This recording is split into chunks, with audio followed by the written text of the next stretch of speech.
Raffi Ahmad tak siap miliki anak perempuan, sebut takut dirusak. Belum lama ini Raffi Ahmad membuat pengakuan. Ia mengatakan jika dirinya belum siap untuk memiliki anak perempuan. Seperti yang diketahui, Raffi Ahmad dan Nagita Slavina dikabarkan akan segera program anak ketiga. Namun nampaknya Raffi Ahmad belum siap jika memiliki anak perempuan.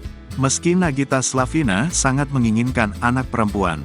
Hal tersebut dikarenakan perempuan yang selalu salah di mata orang-orang, khususnya di Indonesia.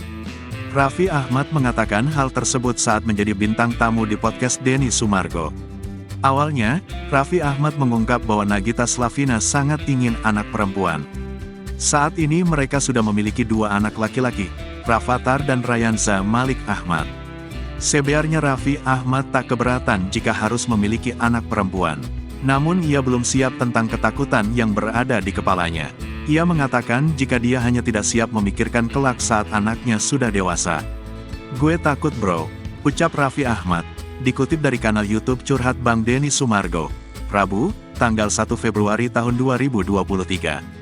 Raffi Ahmad hanya takut jika sang anak nantinya masuk dalam pergaulan bebas. Amit-amitlah, antar seks bebas, dihamili, narkoba, itu kan yang gue takutin, sambungnya. Kemudian, Raffi Ahmad juga takut jika anak perempuannya memiliki stigma jelek nantinya.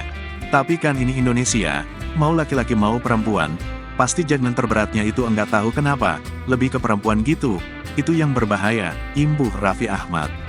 Artis yang kerap dijuluki Sultan Andara itu mengambil contoh kasus perselingkuhan. Sementara laki-laki dianggap keren, perempuan justru dicap buruk. Tapi kalau cewek digituin, langsung disebut murahan. Nah stigma-stigma itu yang gue selalu takut, tuturnya. Masih soal perselingkuhan, Raffi Ahmad menegaskan bahwa yang seharusnya disalahkan adalah pihak laki-laki, apapun alasannya.